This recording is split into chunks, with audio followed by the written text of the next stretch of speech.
इस माफिया ने शहर की एक लड़की को किडनैप करके अपने जीवन की सबसे बड़ी गलती कर दी, क्योंकि उसका बाप असल में एक बहुत ही खतरनाक कॉन्ट्रैक्ट किलर था जिसकी फितरत में किसी को माफ करना शामिल ही नहीं था। असल में ये सब उस रात शुरू हुआ जब एक सुनसान सी बंद पड़ी फैक्ट्री के बाहर टाइलर कोन नाम का एक पुलिस ऑफिसर किसी का इंतजार कर रहा था। तब कुछ देर के बाद उसके पास एक काली गाड़ी आकर रुकती है, जिसके अंदर बैठा आदमी अचानक टाइलर को बंदूक दिखाकर डराते हुए उसकी गाड़ी में आकर बैठने को कहता है। तब उस आदमी के हाथ में बंदूक होने के कारण ना चाहते हुए भी टाइलर को उसकी गाड़ी में बैठना पड़ गया था, जिसके तुरंत बाद वो आदमी अपनी बंदूक निकालकर सीधा टाइलर पे पॉइंट करते हुए उससे उसकी आखिरी ख्वाहिश पूछने लगता है। लेकिन टाइलर के कुछ बोलने से पहले ही उसे गाड़ी के पास जिम्मी बोबो नाम का बंदा आकर सीधा उस आदमी की तरफ वाले ग्लास को तोड़ता है और उस आदमी के सर में गोली उतारकर वहां से जाने लगा। असल में जिम्मी एक बहुत ही बड़ा चोर और कॉन्ट्रैक्ट किलर था और उसने पहले बहुत सारे लोगों को मौत की नींद भी सुलाया था। आज उसे उस आदमी को जान से मारने का कॉन्ट्रैक्ट मिला था जिसको उसने पूरा कर लिया, जिसकी वजह से ये अभी टाइलर की जान भी बच गई थी। लेकिन जैसे ही जिम्मी को समझ आता है कि उसकी वजह से एक पुलिस वाले की जान बच गई है तो वो बहुत ही ज्यादा दुखी होता है, क्योंकि हर काम को करने के उसके अपने अलग नियम थे, जिसमें से एक नियम ये भी था कि वो कभी भी पुलिस वाले की जान नहीं बचाएगा, क्योंकि उसको पुलिस से काफी ज्यादा नफरत थी। इसके पीछे का कारण ये है कि जिम्मी अपने पास्ट में यूएस नेवी में था, मगर एक हादसे के कारण उसके हाथों से कत्ल हो गया, जिसके बाद से उसकी पूरी जिंदगी बदल गई थी। जिम्मी को आर्मी को छोड़ करके एक भगोड़े की जिंदगी जीना पड़ा, जिसके पीछे पुलिस हाथ धो के पड़ी हुई थी और पैसे की कमी होने के कारण ना चाहते हुए भी उसे कई जुर्म करने पड़े, जिससे उसका रिकॉर्ड पुलिस की नजर में और खराब होता चला गया और वो पुलिस के टॉप क्रिमिनल लिस्ट में आ गया था। वहीं हैंक ग्रिली नाम का पुलिस ऑफिसर, जो कि काफी करप्ट और अय्याश किस्म का इंसान था, वो अभी एक होटल में अपनी गर्लफ्रेंड के साथ रंगरेलियां मनाने के लिए आया था, लेकिन काफी ज्यादा नशे करने की वजह से उसकी हालत खराब हो चुकी थी और वो पागलों की तरह अपना आपा खोकर नाचने लगा। अब उसी समय जिम्मी भी अपने एक साथी लुइस के साथ हैंक के रूम के बाहर आता है, जहां हैंक के उनसे बात करने पर वो अपने आप को पुलिस ऑफिसर बता रहे थे और उन्हें हैंक के रूम की तलाशी लेनी थी। मगर हैंक उन दोनों को कमरे में आने से साफ मना कर देता है, क्योंकि बिना प्रॉपर वारंट के वो किसी भी हाल में उन्हें अंदर नहीं आने देने वाला था। इतना बोलकर वो दरवाजा बंद करने लगता है, लेकिन तब जिम्मी और लुइस उसको जबरदस्ती धक्का देकर अंदर घुस गए, जहां आते ही उन्होंने बुरी तरह से हैंक को मारना चालू कर दिया था और उसके तुरंत बाद ही लुइस उसको शूट करके खत्म कर देता है। ये सब देखकर हैंक की गर्लफ्रेंड डर के मारे बाथरूम में भागकर छुप गई थी और वहीं लुइस और जिम्मी हैंक के रूम में मौजूद पैसे और साथ ही कीमती सामान को एक एक करके चुराना चालू कर देते हैं। उसी बीच जिम्मी की नजर हैंक की गर्लफ्रेंड पर पड़ती है और तुरंत ही जिम्मी उसको गन पॉइंट पर ले लेता है। तब वो लड़की उनसे कहती है कि वो इस बारे में कभी किसी को कुछ भी नहीं बताएगी और वो इस शहर को भी छोड़ देगी। अब वैसे तो जिम्मी इस पर नहीं मान रहा था, लेकिन तभी लुइस की नजर उस लड़की की पीठ पर बने एक टैटू पर पड़ती है और तब वो कुछ सोचते हुए उसको वहां से जाने देता है। खैर, अब इसके बाद जिम्मी और लुइस खुद भी वहां से निकल गए थे, जहां रास्ते में चुराई हुई चीजों का बंटवारा करके दोनों काफी खुश होते हैं और सेलिब्रेट करने के लिए क्लब में चले जाते हैं, जहां पर जाकर उन दोनों ने एंजॉय करना शुरू किया ही था कि उन दोनों पर कीगर नाम के एक आदमी की नजर पड़ जाती है, जो काफी देर से लगातार उन्हें घूरे जा रहा था। और फिर जैसे ही जिम्मी के लुइस के थोड़ा सा दूर होने पर कीगर को मौका मिलता है, वैसे ही वो लुइस पर काफी बार चाकू से हमला करके उसको बहुत बुरी तरह से घायल कर देता है और बाद में जिम्मी को ढूंढने की कोशिश करने लगा। पर अभी जिम्मी बाथरूम में था, जो कीगर के ऊपर नजर पड़ते ही समझ गया था कि उसने पक्का कोई ना कोई गड़बड़ करी है, इसलिए वो दोनों एक दूसरे से लड़ाई करना चालू कर देते हैं, जहां जिम्मी कीगर पर बहुत ही बुरी तरह से भारी पड़ रहा था, जिसकी वजह से तुरंत ही कीगर को अपनी जान बचाने के लिए वहां से भागना पड़ा। खैर, अब बाहर आने पर जिम्मी को पता चलता है कि कीगर ने लुइस को जान से मार दिया था, जो देखकर जिम्मी को बहुत ज्यादा गुस्सा आ गया, क्योंकि लुइस सच में उसका बहुत अच्छा दोस्त था और अब किसी भी हाल में जिम्मी उसकी मौत का बदला लेना चाहता था। वहीं अब तक टाइलर को भी लुइस और हैंक की मौत के बारे में पता चल गया था, इसलिए वो खुद भी जानना चाहता था कि आखिरकार उन दोनों को जान से मारने के पीछे किसका हाथ है। खैर, तब हैंक की मौत के लिए उसका शक जिम्मी और लुइस पर ही जाता है, क्योंकि उनके बारे में सब जानते थे कि वो बहुत अच्छे दोस्त हैं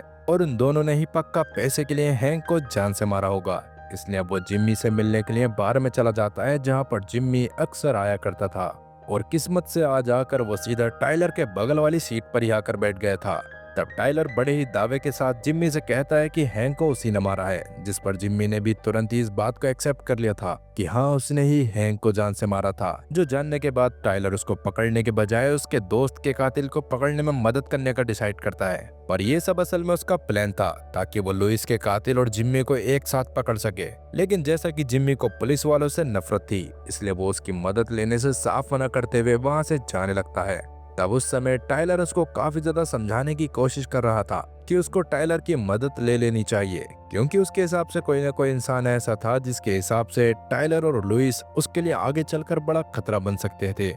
जिस वजह से ही उसने लुइस को तो खत्म करवा दिया था और पक्का वो लगातार जिम्मी पर भी हमला करवाता रहेगा। अब वैसे ये बात जिम्मी को भी पता थी, लेकिन जैसा कि उसको कीगर का चेहरा याद होता है, इसलिए वो टाइलर की मदद लेने के लिए नहीं मानता। वहीं दूसरी तरफ पुलिस वालों ने हैंक की गर्लफ्रेंड को ढूंढ लिया था, जिससे वो कातिल के चेहरे के बारे में जानना चाहते थे, लेकिन वो जानबूझकर उनको कुछ भी नहीं बताती और खुद को केस से बाहर करवा लेती है। दूसरी जगह टाइलर को रोड पर चलते हुए शक होता है जैसे कोई उसका पीछा कर रहा है, इसलिए वो अपना रास्ता बदलकर एक सुनसान गली में चला गया, जहां पर उसके पीछे अचानक दो गुंडे आ गए थे जो टाइलर को मारना चाहते थे। मगर तब कोई हथियार ना होने की वजह से टाइलर भागते हुए एक पार्किंग वाली बिल्डिंग में चला गया। वहां भी उनमें से एक गुंडे ने उसे ढूंढ लिया था। तब उन दोनों के बीच काफी देर तक लड़ाई झगड़ा चलता रहता है,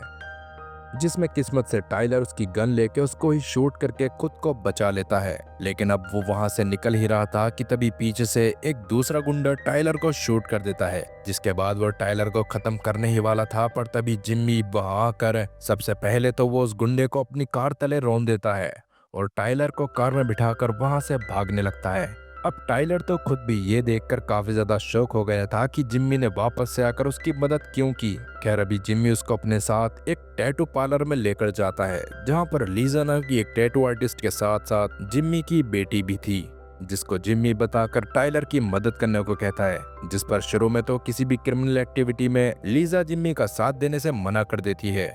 लेकिन बाद में जिम्मी की रिक्वेस्ट करने पर वो उसकी मदद करने के लिए मान जाती है और जैसे तैसे जिम्मी की मदद करके वो टाइलर के शरीर से गोली को निकलवा देती है। वहीं कीगर अपने मालिक मॉरल नाम के एक ड्रग लॉर्ड के पास गया था, जिसको जब पता चलता है कि कीगर ने लुइस को तो जान से मार दिया है मगर वो जिम्मी को जान से नहीं मार पाया, तो उसको कीगर पर काफी ज्यादा गुस्सा आता है। मगर अभी वो उसको अपने ही बारे में कुछ टॉप सीक्रेट डॉक्यूमेंट्स लाने का एक नया टास्क देता है और साथ ही उन डॉक्यूमेंट्स को बहुत ज्यादा संभाल कर रखने को कहता है, क्योंकि अगर वो धोखे से बाहर आ जाते तो मॉरल का बना बनाया एम्पायर चुटकियों में खत्म हो सकता था। तब कीगर तुरंत एक आदमी के पास पहुंचकर बिना कोई सवाल जवाब किए उसको और उसके साथियों को मारकर वहां से डॉक्यूमेंट्स लेके निकल जाता है, जिस दौरान अभी भी उसके दिमाग में लगातार जिम्मी को खत्म करने का ख्याल भी चल रहे थे। इधर जिम्मी अब उस आदमी को ढूंढना भी चालू कर देता है जिसने उसे हैंक को मारने का कॉन्ट्रैक्ट दिया था, मगर कई बार कॉल करने के बावजूद भी उस आदमी का फोन स्विच ऑफ आ रहा था, जिससे चिढ़कर जिम्मी अपनी कार से गुस्से में बाहर निकलता है। पर उसी बीच टाइलर ने मौका पाकर जिम्मी की बंदूक को खराब कर दिया, क्योंकि बेशक से जिम्मी ने उसकी जान बचाई थी पर उसके बाद भी वो टाइलर की नजर में एक क्रिमिनल और उसका टारगेट भी था।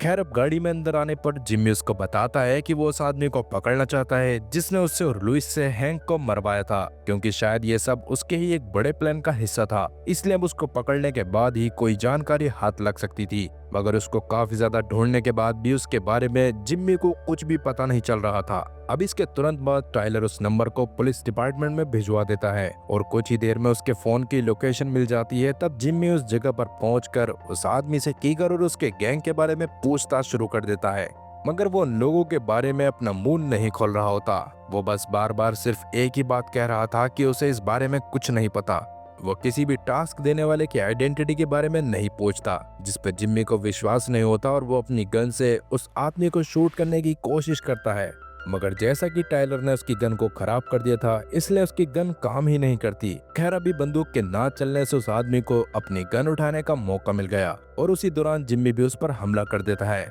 जिसके बाद काफी समय तक उनकी लड़ाई चलती है, मगर जिम्मी आखिरकार उसको भी खत्म कर देता है। आगे वहां से बाहर निकल के जिम्मी सबसे पहले टाइलर को भी बेलता है, क्योंकि उसको पता चल गया था कि टाइलर ने उसकी गन को खराब किया था। तब इस पर टाइलर अपनी सफाई देते हुए कहता है कि उसने ये सब जानबूझ के नहीं किया, बल्कि उसने ये सब अपनी जान बचाने के लिए किया था, क्योंकि उसे लग रहा था कि कहीं गुस्से में जिम्मी उसकी जान न ले ले। इससे जिम्मी को वापस से टाइलर की बात पे भरोसा हो गया था और वो उसके इस सफेद झूठ को सच मान लेता है। खैर तभी टाइलर को पुलिस डिपार्टमेंट के कॉल से रात में शहर में होने वाली एक बहुत ही लेविश पार्टी के बारे में पता चलता है, जिसमें शहर के सबसे बड़े रईस और अमीर लोग आने वाले थे, और उनमें वो आदमी भी हो सकता था जिसकी तलाश वो इतने समय से कर रहे थे। इसलिए तब जिम्मी और टाइलर दोनों रात होते ही उस पार्टी में पहुंच जाते हैं, पर वहां जाकर उनका पूरा प्लान खराब हो गया था, क्योंकि असल में ये एक थीम पार्टी थी, पर ना तो उनके कपड़े थीम के हिसाब से थे और ना ही उनके पास महंगी गाड़ी थी, इसलिए उनको अंदर एंट्री नहीं दी जाती। तब कुछ देर बाहर घूमने के बाद जिम्मी की नजर बाहर खड़ी महंगी गाड़ियों पे जाती है, जिसके बाद जिम्मी एक काली गाड़ी के पास जाके उसको खोलने की कोशिश करने लगता है, और कुछ ही सेकंड्स में गाड़ी को पूरी तरह से खोलने के बाद वो टाइलर के साथ उसको लेकर सीधा कॉस्ट्यूम की दुकान पे पहुंच जाता है और थीम पार्टी के हिसाब से गेटअप बनाकर पार्टी में पहुंच जाते हैं। पर वहां सबसे बड़ा इशू ये था कि थीम पार्टी होने की वजह से ही सबके चेहरे पर मास्क थे, जिससे उस आदमी का पता लगाना बड़ा मुश्किल हो गया था। मगर इसके बावजूद भी वो दोनों पूरी पार्टी में घूमकर आदमी की तलाश शुरू कर देते हैं,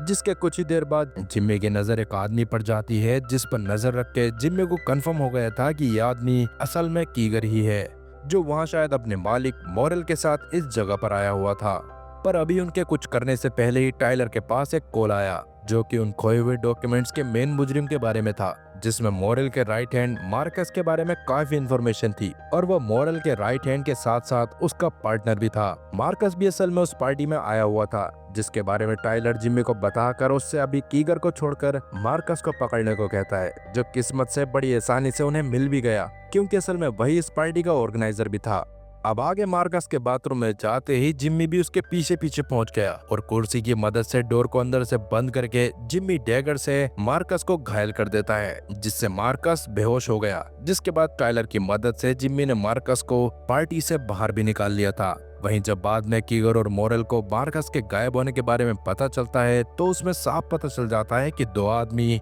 मार्कस को अपनी कार में लेके गए हैं। तब मॉरल तुरंत ही उनको ट्रेस करवाकर कीगर को उनके पास भेजता है, ताकि वो उन दो आदमियों के साथ साथ मार्कस को भी खत्म कर सके। वहीं मार्कस को भी रास्ते में ही होश आ गया था, जिसके बाद वो तुरंत ही जिम्मी और टाइलर पर हमला करके कार से भागने की कोशिश करता है, मगर जैसे तैसे वो दोनों उसे वापस से बेहोश करके काफी सुनसान घर में ले जाते हैं, जहां वो उसके होश में आने का वेट करने लग गए थे, ताकि वो उससे कीगर और उसके बॉस के बारे में जान सके। तब जिम्मी इससे पूछताछ शुरू कर देता है, जहां शुरुआत में तो मार्कस कुछ भी बताने से मना कर चुका था, लेकिन जब जिम्मी उससे अपने अंदाज से पूछताछ शुरू करता है, तब एक एक करके सारी बातें सामने आ जाती हैं कि असल में मॉरल, जो कि अफ्रीका का सबसे बड़ा ड्रग लॉर्ड था, वहाँ के लॉस के कारण उसे अफ्रीका छोड़ अमेरिका भाग के आना पड़ा था, जहाँ पर उसने सस्ते दामों पे जमीन खरीद के उसे महंगे दाम पे सरकार के लोगों को बेचा था, जिसमें उसका साथ काफी सारे पॉलिटिशियंस, जज और बड़े बिजनेसमैन ने भी दिया था। यह सुनकर तो टाइलर और जिम्मी काफी ज्यादा शौक हो जाते हैं। खैर तब उन्हें ये बात भी पता चलती है कि उन सभी डॉक्यूमेंट्स की डिजिटल कॉपी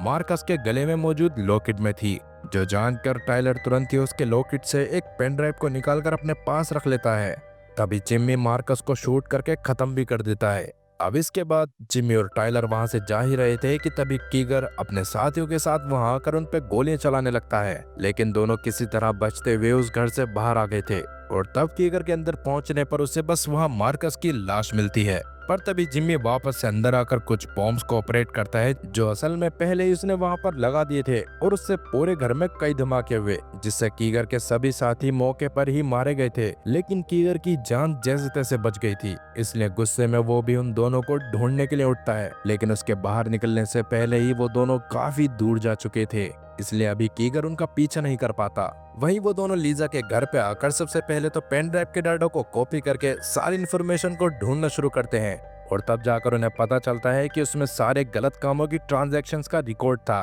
अब वैसे तो टाइलर मॉरेल और उसके साथियों को जेल में डलवाना चाहता था, मगर जिम्मी मॉरेल और कीगर को जान से मारना चाहता था, जिसकी वजह से उन दोनों की बहसबाजी हो जाती है और जिम्मी गुस्से में अपने घर से बाहर निकल आता है। वहीं टाइलर मौका देखते हुए अपने हेड ऑफिस में कॉल करके उन्हें जिम्मी के बारे में भी इन्फॉर्म कर देता है और उसको पकड़ने के लिए सही समय का इंतजार करने को कहकर फोन काट देता है। पर उसे नहीं पता था कि लीजा ने उसकी सारी बातें सुन ली थी, जिससे टाइलर को लग रहा था कि लीजा सब जिम्मी को बता देगी। लेकिन लीजा के हिसाब से तो वो जिम्मी से बहुत पहले से छुटकारा पाना चाहती थी, इसलिए वो इस बारे में अनजान बनने का डिसाइड करती है। लेकिन फिर भी टाइलर लीजा पे भरोसा ना करते हुए बाहर जिम्मी के पास जाकर उससे आगे के प्लान के बारे में पूछता है, जिस पे जिम्मी का सिर्फ यही जवाब था कि उसे अपने साथी लुइस की मौत का बदला चाहिए। जिस पर टाइलर चिढ़ते हुए अपनी गन जिम्मी पर तानते हुए कहता है कि उन्हें तो जेल ही होगी, पर अगर जिम्मी बीच में आया तो टाइलर उसको खत्म कर देगा। इस पर जिम्मी गुस्से में उल्टा टाइलर को अपनी गन से डराता है